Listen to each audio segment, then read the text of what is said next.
Study Circle.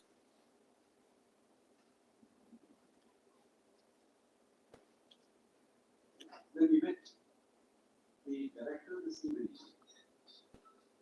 Swami asked a question to the director as how many students normally participate in the study circle.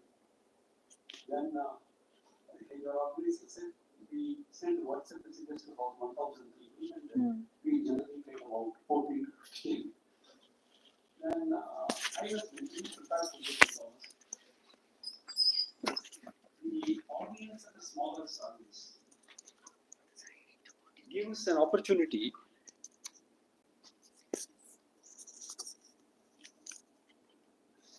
the audience of a smaller size give you an opportunity to make the session more interactive than making it a monologuous lecture. So I was very happy about the size of the audience, and I was reminded of what Swami Vivekananda said. Swami Vivekananda said, give me a band of 100 committed youth, I will change the whole world, Swami Vivekananda said. During his lifetime, I think he never got that 100. And even posthumously, we have not got 100 in the study circle. So probably we have kept pace with his times. Even in what he started. Yes. Even in what he started, he did not get a band of 100 at that time. So I am happy to be with you all.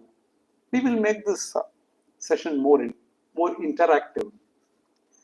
See, the topic we have taken for discussion today is bracing the ethical dilemma, the contemporary perspective.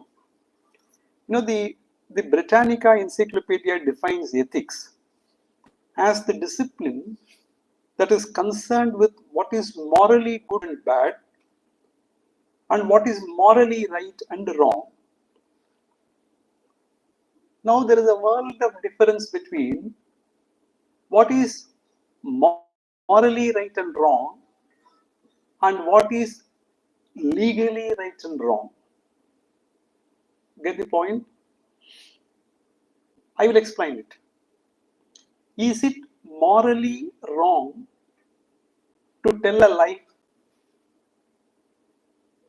You can, if you think it's morally wrong to tell a lie, you can raise your hands. Is it morally wrong to tell a lie? Generally, yes. Now, is it legally wrong to tell a lie?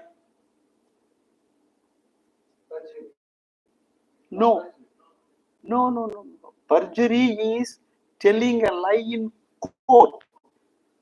If you lie in court, it becomes perjury.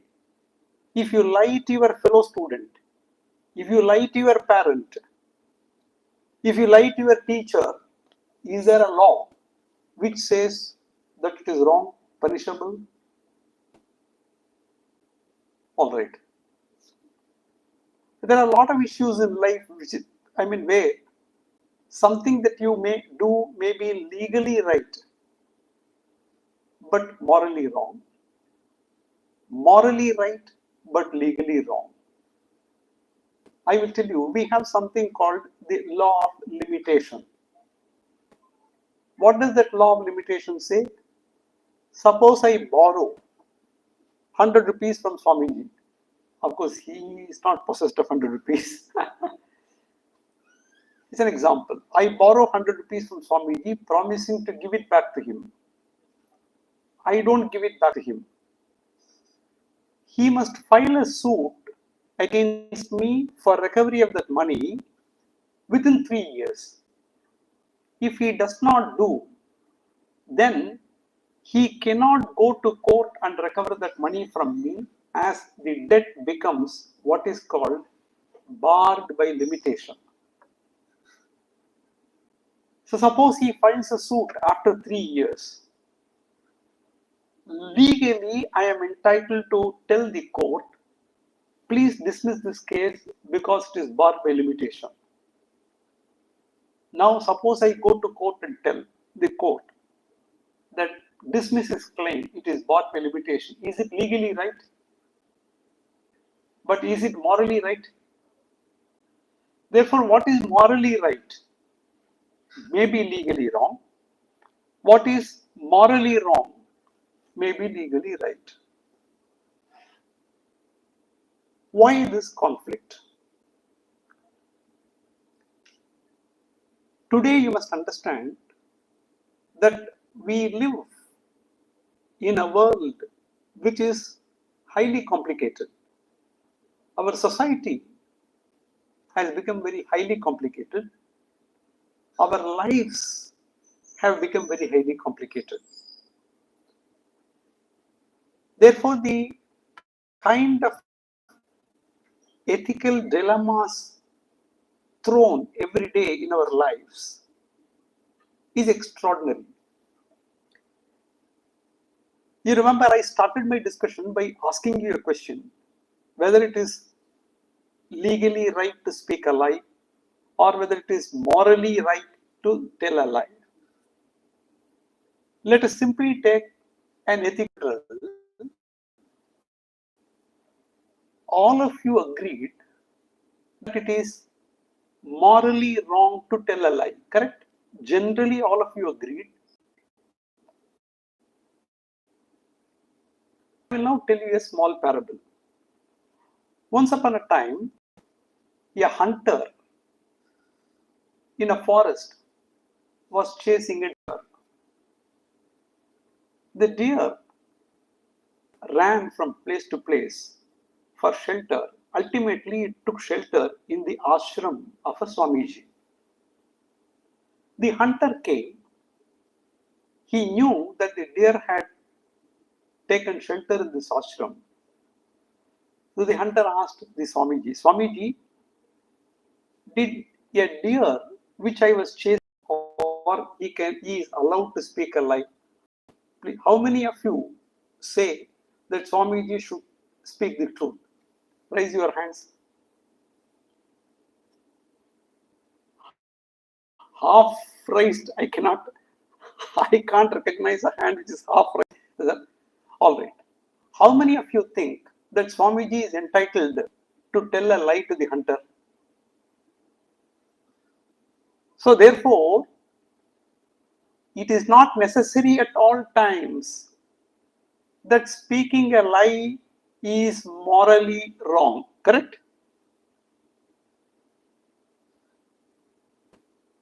Whether speaking a lie is morally right or wrong also depends upon certain circumstances, correct? So first, when I began the discussion, you formulated a general rule that speaking a lie is morally wrong. But when I came up with another proposition, you agreed that it need not always be. Speaking a lie may be morally right in certain circumstances. Now, I will develop this example further. See,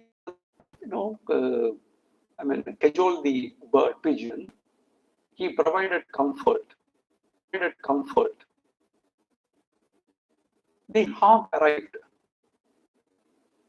In this case, there was no dilemma. The Shibi Chakravarti did not hide the hawk. They did not hide the pigeon.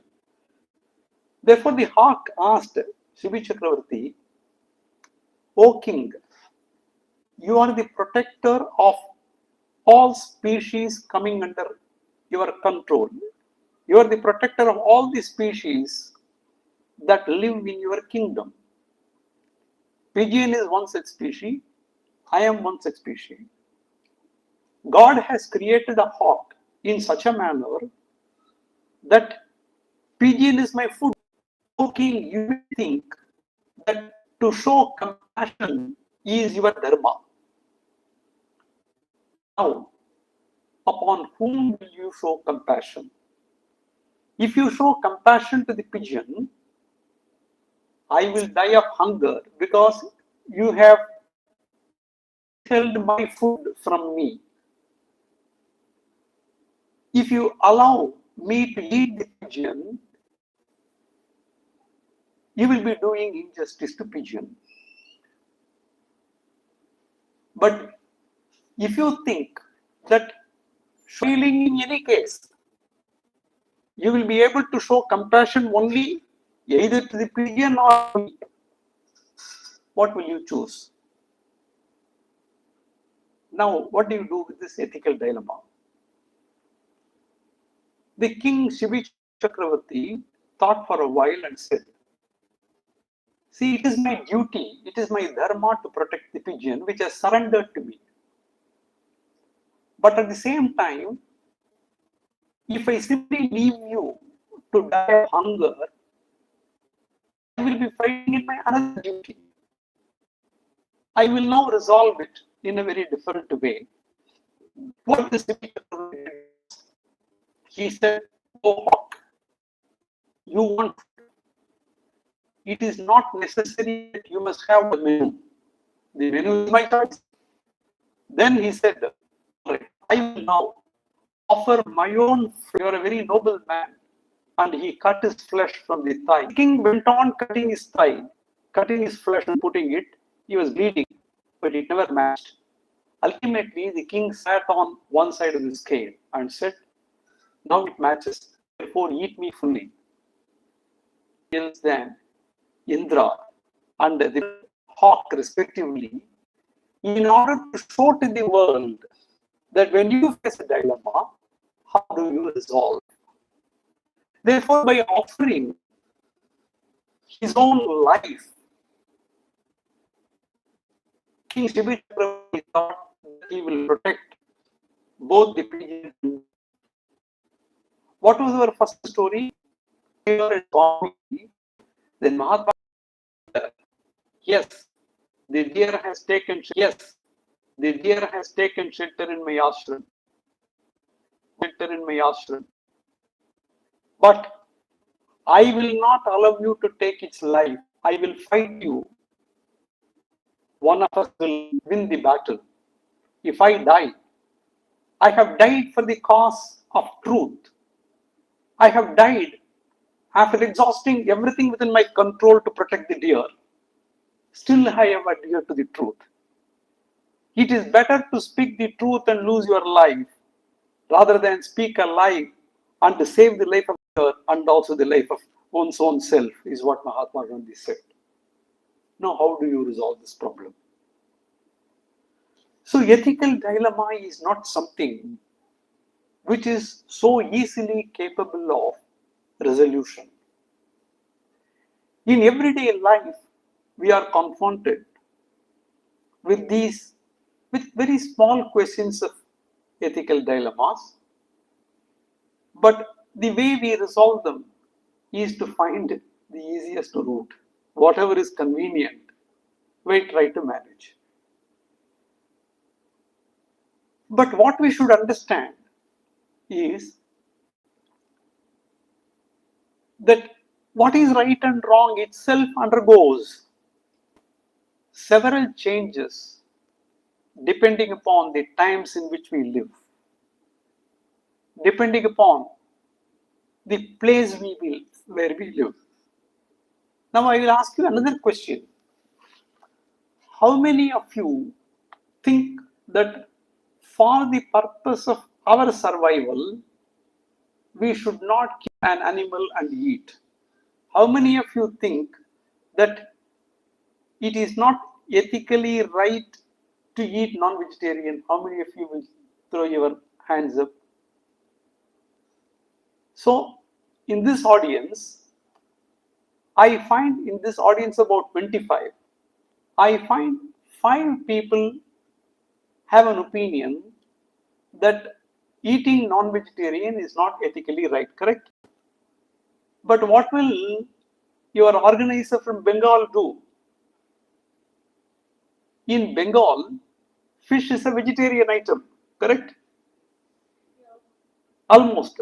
Oh, I am happy that she said almost. I thought it was sure. But who decides When do we decide? When did this start? If you start going into this core question, you find that what is right and wrong is many times in a gray area. There are no universally accepted right and wrong for all societies, for all times to come. If that is so, who decides what? There is a very interesting verse in the Manusmriti. As lawyers, we always talk about what is the source of law. Suppose a parliament enacts a law, the source is the constitution. It is from the Constitution of India that the parliament derives its powers to make a law, or the state legislature source of law. Then the government executive, which issues rules, then executive instructions, and the courts which interpret the law. These are the 5 sources of law: constitution, parliamentary, state legislative acts, the government, etc. Similarly, Manu contemplates 4 different sources of law. What does he say? Veda akila dharma moolam, smriti sinecha tadvidam, acharas shaiva sadhunam, atmanas turtirevacha. The first source of law is the Vedas. Then the second source of law, according to Manu, are the Dharma Shastras. The third source of law, according to Manu, is Acharas Shaiva Sadhuna. Noble men, their conduct will tell you what is right and what is wrong. Suppose you don't find any reference in the Vedas about a particular issue, whether it is right or wrong. Suppose you don't find any reference in the Dharma Shastras. Suppose you can't find out what is right and wrong from the conduct of noble persons. Then what is the last source of law? Manu says, Atmanas tushti revacha. Please ask your conscience. Your conscience will tell you what is right and wrong. So ultimately, our ancestors provided the best test. They said, your conscience will know what is right and what is wrong. But many times we cover up our conscience so that we don't hear what is right.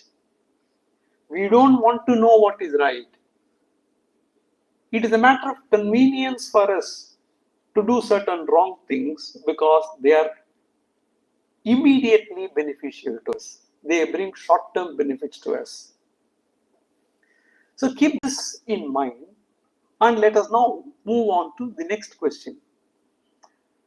As I told you at the beginning, life has become very complicated these days. Today we talk about, in fact, we had a conference in Russia about 2 years ago, in 2022. One of these sessions, it was an international legal conference. One of these sessions was on the topic family law in the 21st century. I happened to chair that session, so I began my address by posing one question. The topic for the day, I said this, the topic for the day is family law in the 21st century. Before we talk about family law in the 21st century, let us first talk about family in the 21st century. I asked the audience, what do you understand by family? 100 years ago, the definition of a family, at least in India, was grandparents, parents, children, grandchildren. 4 generations living together under the same roof was considered to be one unit, a family.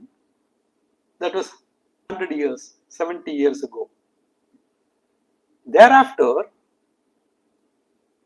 parents, children, grandchildren, grandparents were eliminated. Subsequently, it became parents and children. Thereafter, it became parents in old age home and the children in a big house in a posh area. The evolution did not stop there. The evolution proceeded further. Now, the parents, by which term you originally thought a man and a woman, they themselves want space. So I was told recently that today these spouses have separate restrooms in their houses. They don't share a common washroom. The next stage of the evolution was whether what is marriage is actually a union of man and woman. From that, we have moved on to accept a union between man and man, women and women. Now, legally, a lot of challenges have been thrown as to whether this union is right or wrong.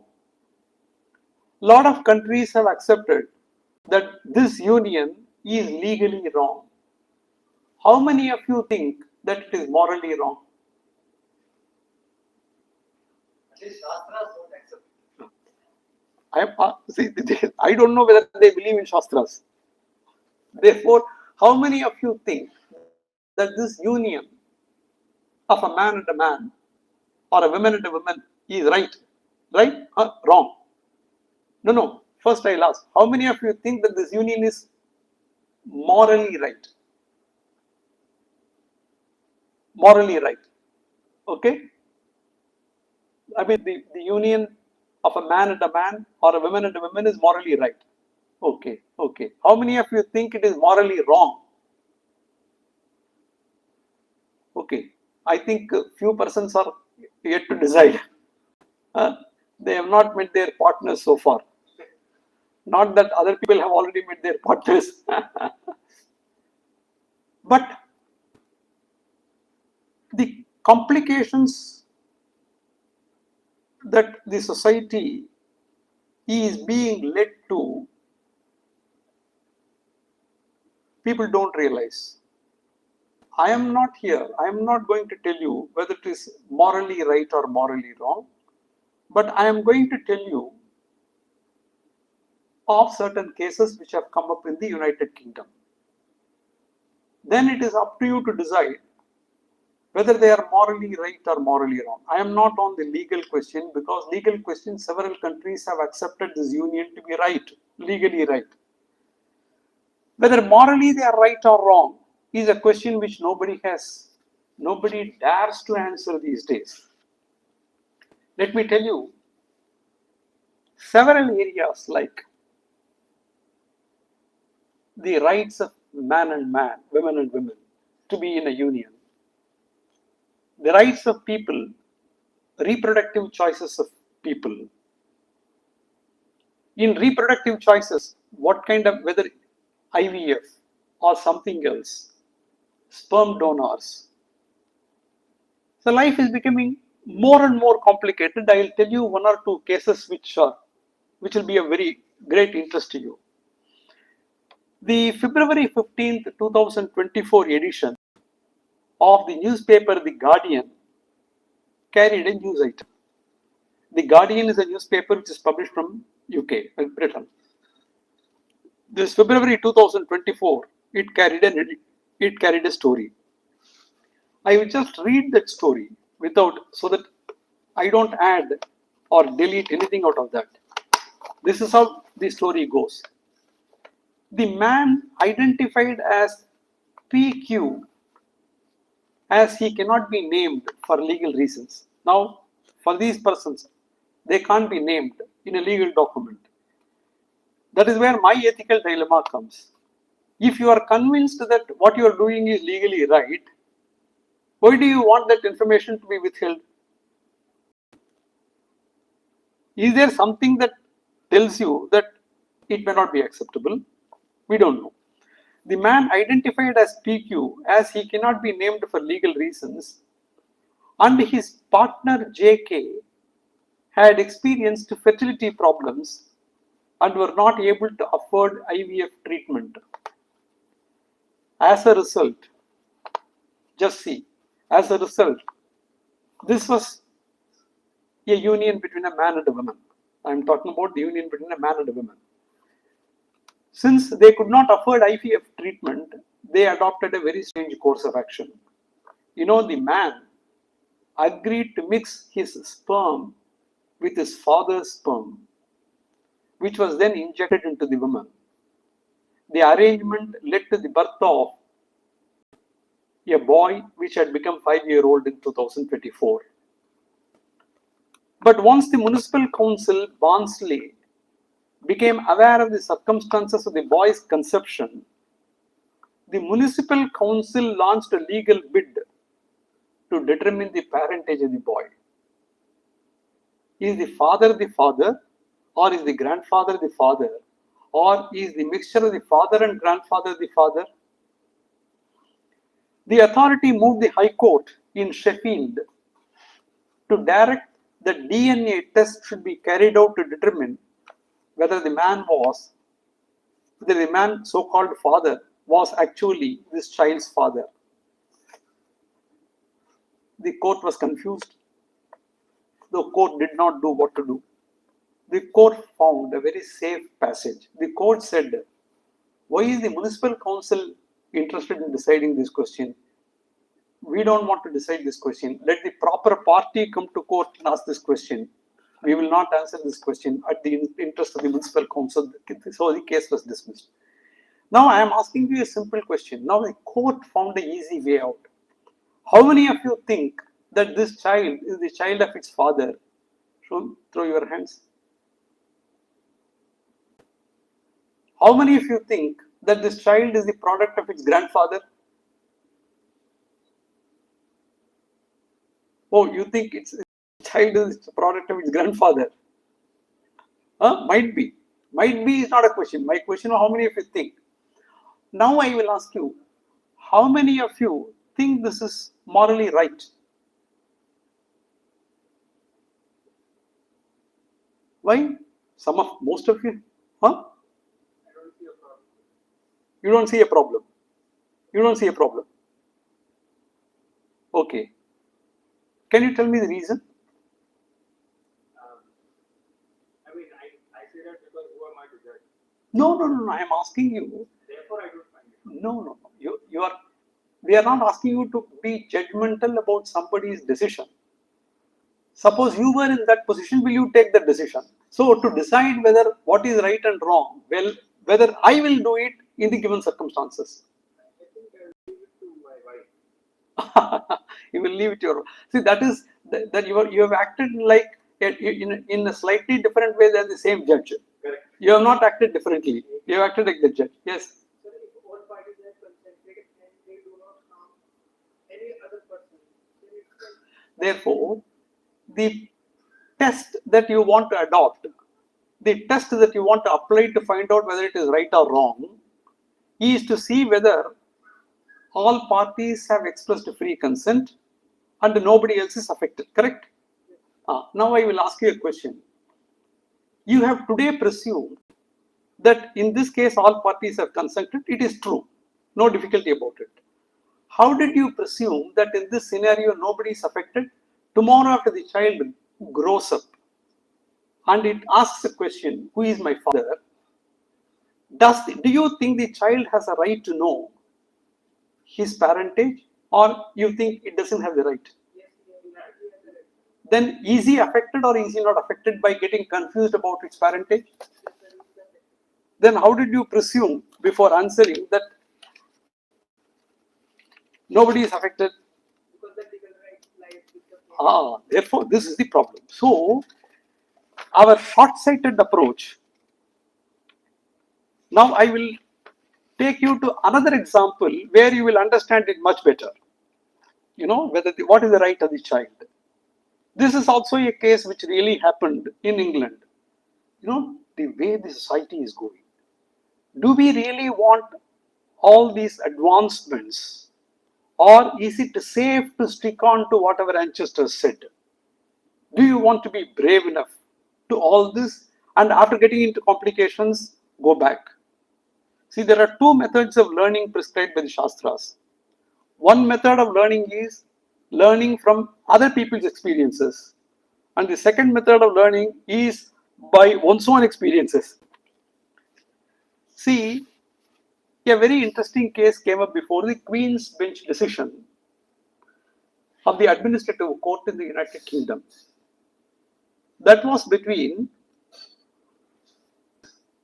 an individual called R. His name could not be printed. An individual by name R. The case was against the Registrar General of Births and Deaths. What was that case? A man married a woman. The woman gave birth to a baby.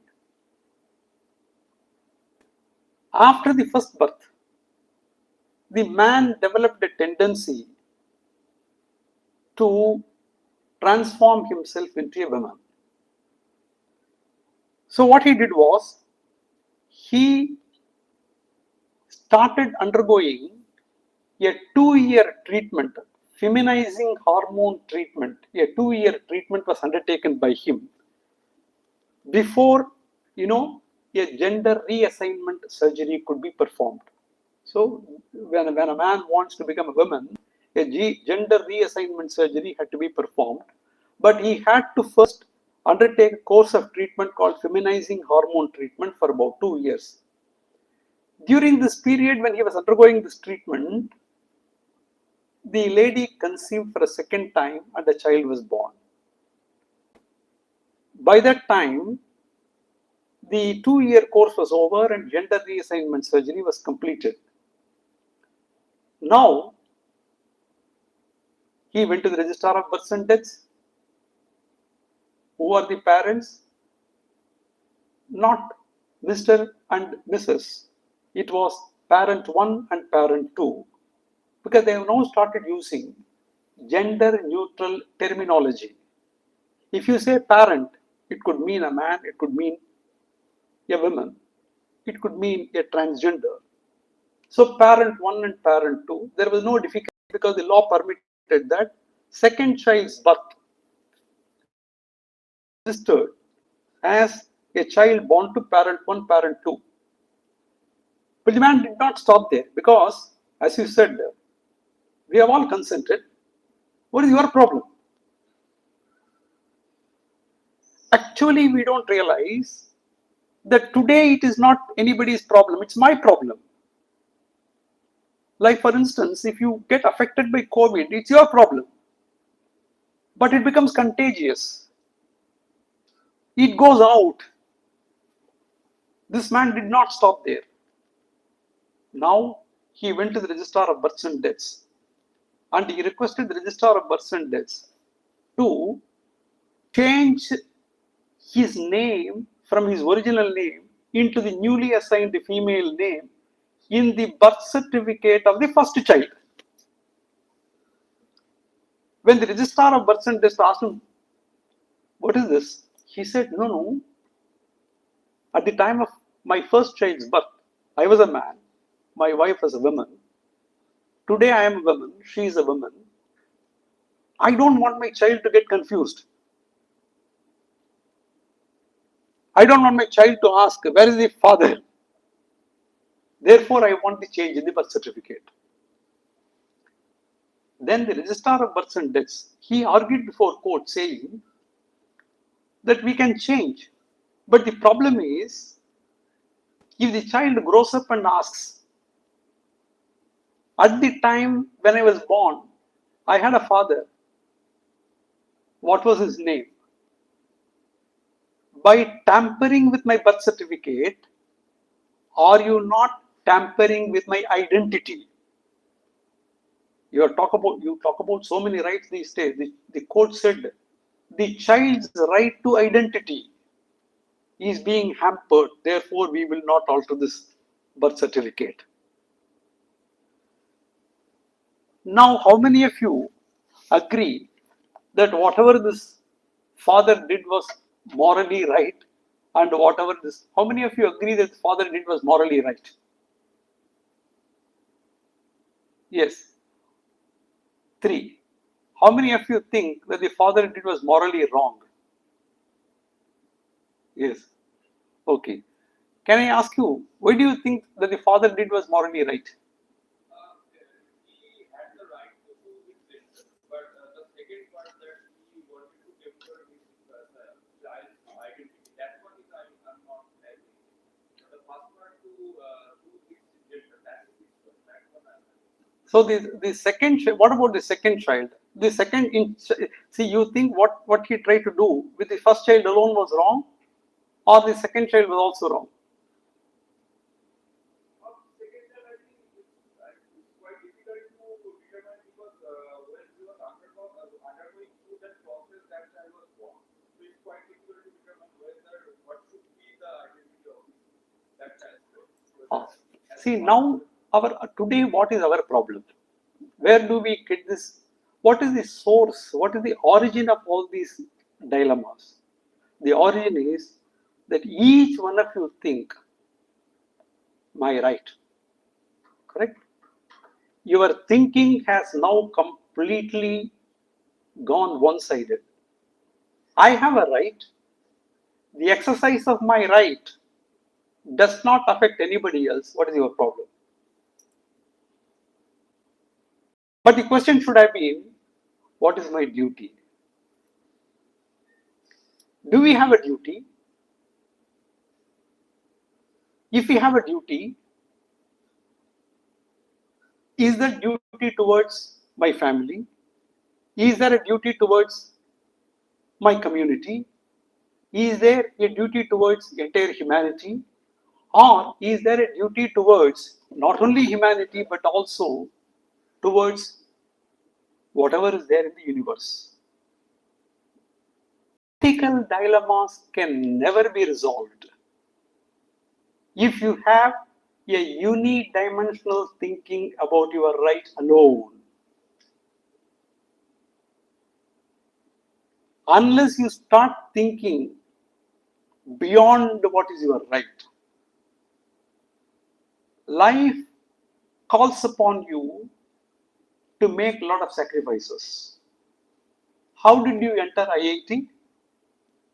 You sacrificed the hours available for you to play with your friends. You sacrificed a lot of time available for you to enjoy, to entertain yourself. Without this sacrifice, could you have joined IIT? Your right to be in the IIT was secured by a lot of sacrifices, not only by you, but also your parents, siblings, everybody at home. But the moment you enter, you focus only on your right. So I will sum up by saying, yes. Since the sacrifices made were also personal choice, and the rights that are claimed by individual were also Sacrifices were not personal choices. See, your parents spend so much of time on you, so much of money on you. So you think it was a personal choice made by them. Why did they do this choice? Why did they exercise this choice? See, suppose you see a person suffering from, hunger on the road. Immediately you are moved to compassion, you give him some food. You sacrifice the money for going to a movie, but you spent it on that poor fellow who is. You think it has got something to do with the right? That personal choice you made. Was it simply a matter of sacrifice, or was it a matter of choice related to a right? It was not a choice related to your right. You had the right, absolute right over the way you enjoy your money. You chose to sacrifice your enjoyment for a fellow human being's, alleviation of hunger. That choice was not made out of a right, but the choice was made because you did not exercise your right over your money. So this distinction, if we understand, is moral dilemmas. You know, the ultimate test is, am I deciding this issue only from my rights perspective? Am I deciding it from the perspective of my immediate family, my extended family, the society? Why do we always chant Samasta Loka Sukhino Bhavantu? Why should everybody else be happy? It is not my right, it is not my duty to keep everybody happy, correct? It is my, if everyone, we think if everyone keeps himself happy, the whole world is happy. But that is not the way the world is created. The world is created completely different with a lot of complications. So these are a few thoughts which I thought I will float before you to, think about how do we determine what is right and what is wrong in a given situation. Thank you very much. Namaste.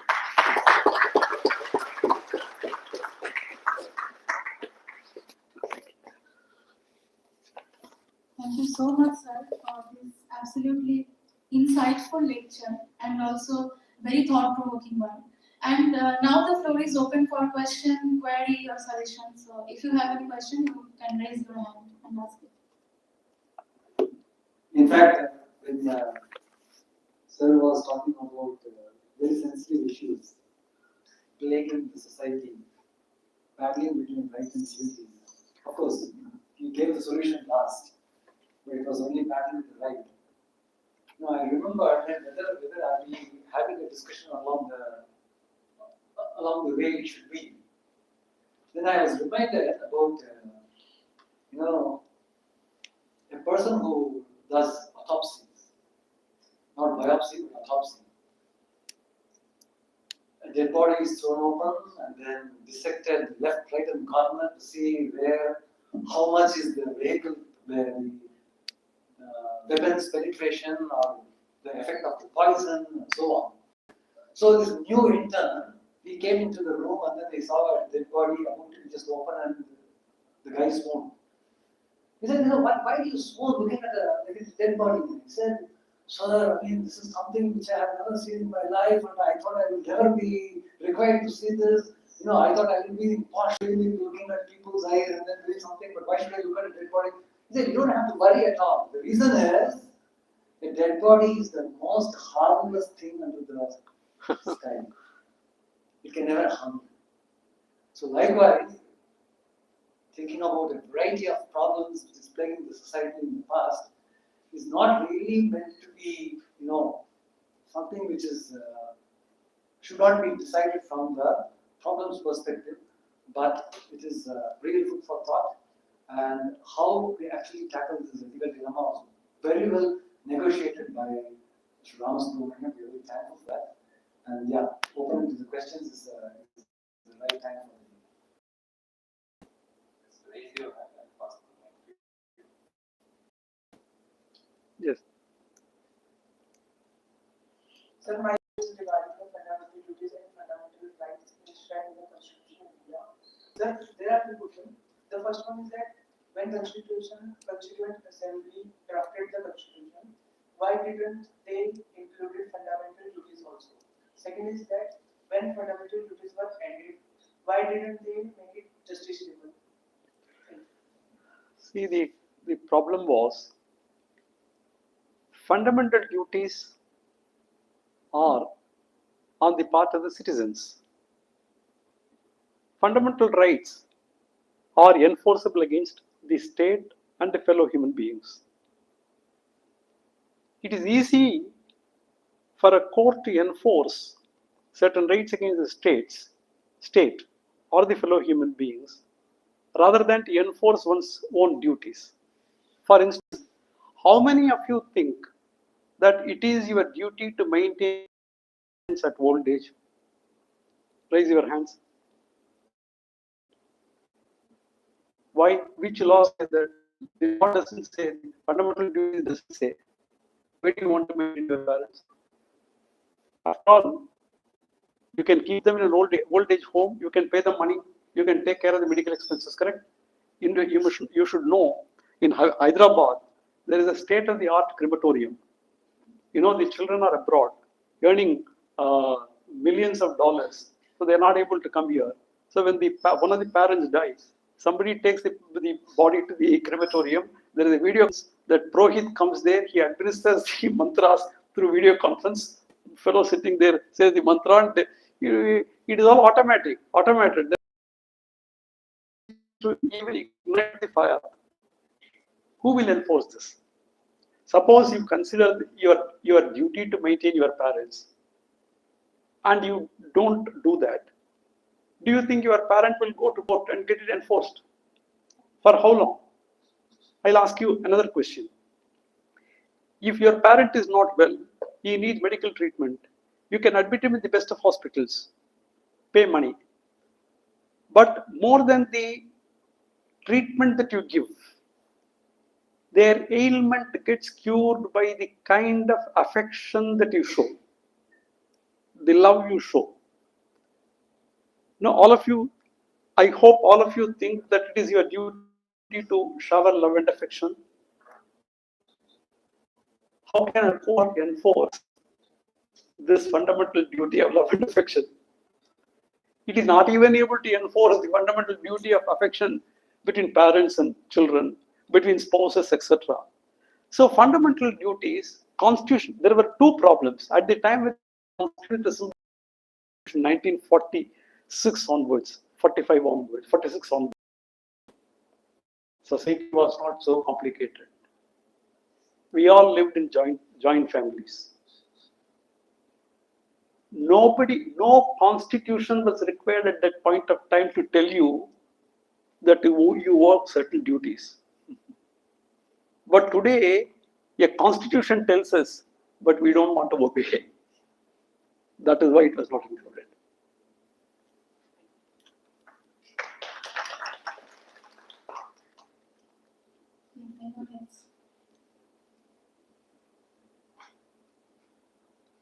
Very good evening. So this was a pleasant speech I have heard. So Okay, thank you. my question is related to I know the specific thing is wrong. Like for simple example, maybe throwing a plastic out of in an open environment. So but people surrounding me mostly they are throwing. So even though it is wrong, like I can get their garbage and keep it myself and throw it later. So in this case it is fine, but in similar scenarios when others are most of others are like I am but since others are doing it, so what shall we do in that particular scenario? All right. See, suppose you have a 3-bedroom house. You have your brother who is occupying 1 bedroom. Your parents are there in another bedroom. You are there in 1 bedroom. You are a person who is, who is very conscious about making your room clean. Personal hygiene, cleanliness are very important for you. Suppose you have a brother who does not mind. His bedroom is not clean. Now, would you take a lesson from him and say, when his bedroom is not clean, why should I maintain my bedroom clean? You don't do that. Therefore, you will always keep your bedroom clean. So what you should think is, I will not for any garbage accumulating. It is not within my control to prevent others from turning the whole thing into a garbage. To the extent possible, I will not contribute to this negativity. I will ensure, if possible, if there is only small garbage collected, I will myself collect it and throw it. If it is impossible, other people, there are a huge number of people who don't follow, then I will not cause damage to the environment. I have no power to prevent others from causing damage to the environment because of my limited resources. That's the way you will have to develop your thought process. In a lot of judges, lot of bureaucrats have this problem. They ask, sir, I am very honest. I am keeping my things clean, but everybody is doing this. I used to tell them that imagine yourself to be in charge of a very small check post. Through that check post, you will not allow contraband to pass. If you think you will prevent all checkposts of which you have no control, then you are imagining yourself to be, a Superman, which you are not. What is my contribution, negative or positive? Stop with that. There are also some scenarios where we have to take decision as a group. No, as a group, you have to, if you are the leader of the group, or if you have the ability to convince others, the peer pressure, you must create that peer pressure. Yeah. Yes. Now, one last question. Thank you.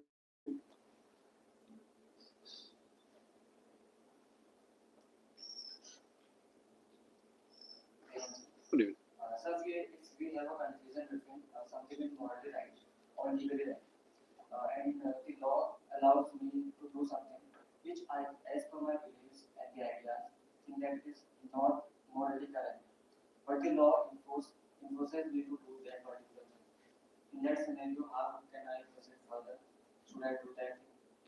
Because law allows me, or I should not go for it because my moral values do not. No, your question is a little confusing. What is permitted by law but which is morally wrong, you can refuse to do. Merely because, for instance, it is permitted by law for people above 18 years to drink. If you think, I'm not saying whether it is morally right or wrong, I'm not here to give you a judgment. If you think it is morally wrong, you can say law permits me to drink, but I will not. But the other is, if law compels you to do something, there is a difference between what law compels you and what law permits you to do. You must understand the distinction. What is permitted by law need not necessarily be done by you. What is compelled by law to be done, you should do. But I cannot think of a situation where law compels you to do certain things which are morally wrong. I am not able to conceive of a situation where law compels you to do something which is morally wrong. Law permits you to do.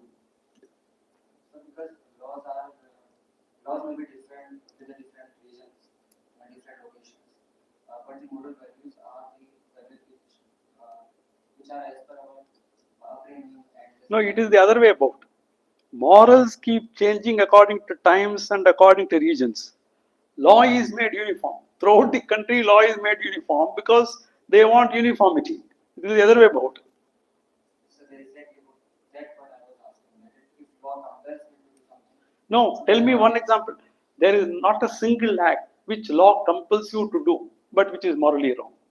Can I give a Yes. There is government mandates compulsory military service. Yes. And his ethics or morals believe that we should not harm others. Then that will be The morality does not tell you that doing military service is wrong. First of all, that is wrong. That's why I said, see, in Singapore, if you acquire citizenship, you must do military service for 2 years. Now I will tell you, is it wrong to do military service in Singapore? Has Singapore ever gone to war with anybody? no, but South Korea and Israel does. I am asking you an example where they have never gone to any war, number one. Number two, in South Korea example, Israel, Palestine, South Korea example, China, India, morally it is your duty to protect your motherland. Therefore, there is no conflict between morally what is right morally and what law compels you to do. Sir, like in paramilitary, we have a practice that the practitioners have to eat a snake. so that they can get rid of Nothing of that sort. There is no compulsion to eat snakes. their, there's a compulsion. No, certainly not. Certainly not. If someday I think such practices No, you can't imagine something may become. You see in paramilitary forces. Why even in military forces there is no compulsion that somebody should eat snake. Where is the compulsion? Nothing of that sort. for example, the Sardars. Hmm. Sardars are all, many veggies are there in Sardar, among the Sardars. No, vegetarian. Leave vegetarian. He is asking a specific question. Paramilitary forces are compelled to eat snakes. Certainly not. That is wrong information you have.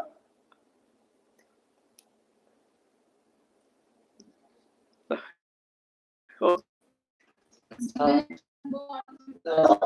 little thing with regards to test of morality. Gita is one text which throws a lot of questions as well as answers from various perspectives. There is a beautiful shloka that says, Atmaupamyena sarvatra samam pashyati yorjuna sukham va nidiva dukkham. You see, we talk about rights and duties as very rightly Sir pointed out.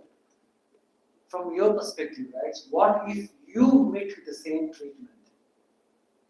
Would you want to be treated the same way?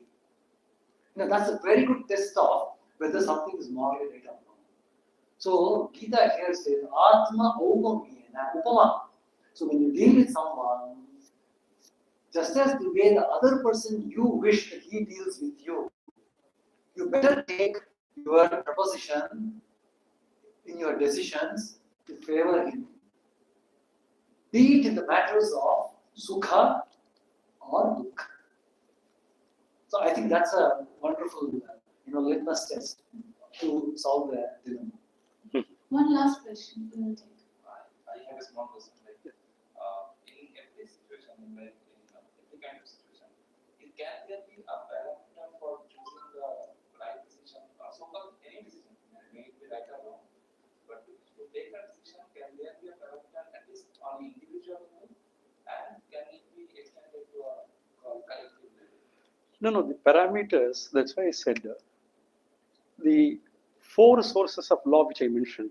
The reason why I mentioned was, you go by those hierarchy, the Vedas, Dharma Shastras, conduct of noble persons, not learned persons.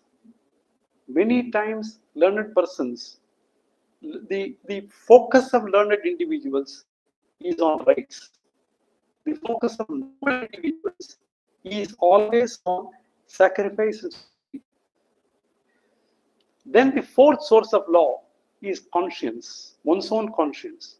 Your conscience will never tell you what is morally wrong as morally right. It will tell you, don't do it. So ask your conscience and see whether the decision you take will have repercussions in the longer run for somebody else whom you may not foresee. Why there is such a huge debate on abortion even today in America? It is a right between an individual and individual abortion. The fetus has not developed.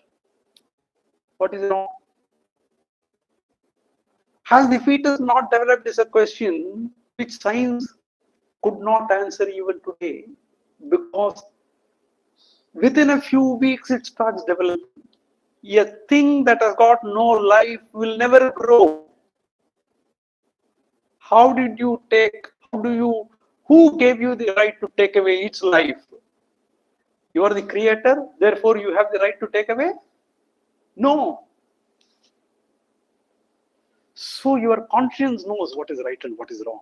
In fact, there was a very interesting case which came up in England. A baby, from the time of its birth, it started suffering from a very serious disorder where muscles started contracting from the time of birth. So it was in the ICU of a hospital support systems with one tube, feeding oxygen through the nose, another tube feeding food through the mouth, all that. Eventually, the doctors wanted to remove the parents did not give consent. Parents said, somebody is offering a treatment in America, we will take the child to America. This National Health Service in UK went to court.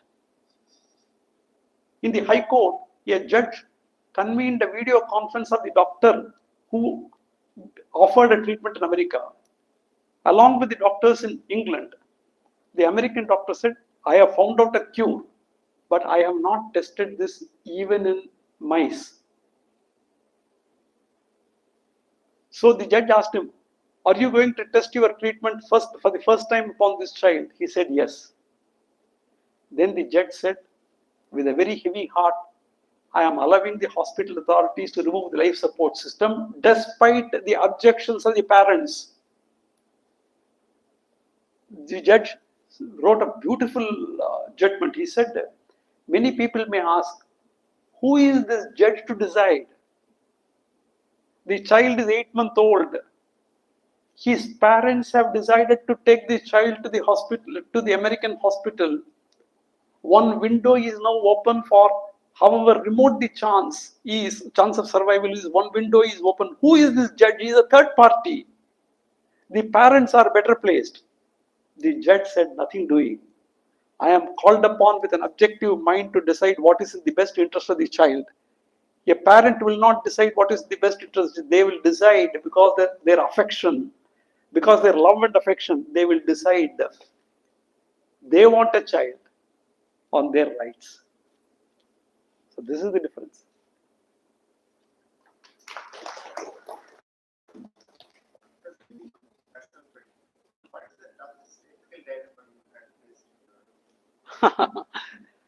See, the mother was poor. The children took this father. The children said, don't believe my mother, judge, she is acting. And I sent the children away. I sent the father. I asked that lady, I said, madam, you sit in this chair and tell me what I should. Because he had a problem from perspective, not from third perspective. Then she said, sir, I understand my son cannot be mended now. At least my daughter, please talk to her. She is in the 7th standard. I called that daughter separately. You know what the daughter said? Sir, I am sympathetic towards my mother. I also love her. I want to go with her. But if I go with my mother, my father and brother will disown me. I will be taken out of my school where I am getting a good education. My mother cannot afford my education. Look at the way the child, 7th standard child was saying. Then that 7th standard, father must have tutored. The 7th standard, the child told me, sir, you please do one thing. You call everybody. In their presence, you pass an order compelling me to go with my mother. Once you pronounce that judgment, I will fall on the floor and I will roll on the floor and cry. But let it be a secret between you and me. After I go out of this campus, I will go happily with my mother. I agreed. I called all of them. I passed a judgment saying that this girl will go with her mother. She cried. My staff, my secretary, my police people, everybody was moved. They all said, sir, please don't do it. But I can't tell them the arrangement I had with this girl. What do? I compelled that girl to go. Nobody knew, and all my staff cursed me. They went outside the court hall and said, this fellow is a heartless fellow. What do? So don't just as I said, don't judge anything. Don't find out what is right and wrong from the point of view of your rights. Don't judge anything right or wrong from your own perspective. Look at other people's perspective. Okay.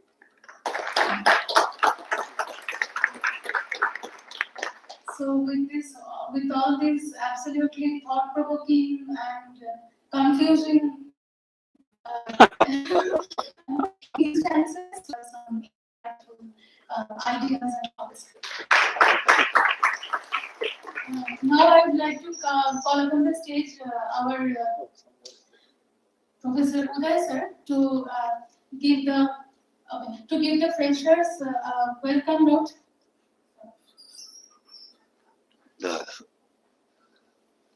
Good evening, everyone. I think after such a wonderful and take part in these discussions, we hope that you will find them enriching.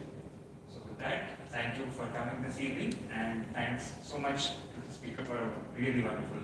Thank you. Thank you so much. Now I would like to request our spiritual mentor to give the formal vote of thanks. Oh, what's up? Me? Thanks everybody for being here. And now we will conclude our session with the Shantaram class.